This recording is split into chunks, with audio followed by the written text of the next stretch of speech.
Thara Radhanpur national highway road પર ઊણ પાસે મહાકાય container પલટી જતા સદનસીબે મોટી જાનહાનિ ટળી.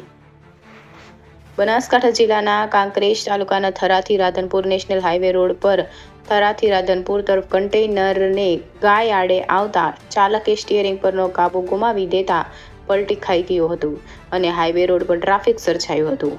કાંકરેજ તાલુકાના થરાથી રાધનપુર જતા ઊણ ગામ નજીકની ઘટના સામે આવી છે.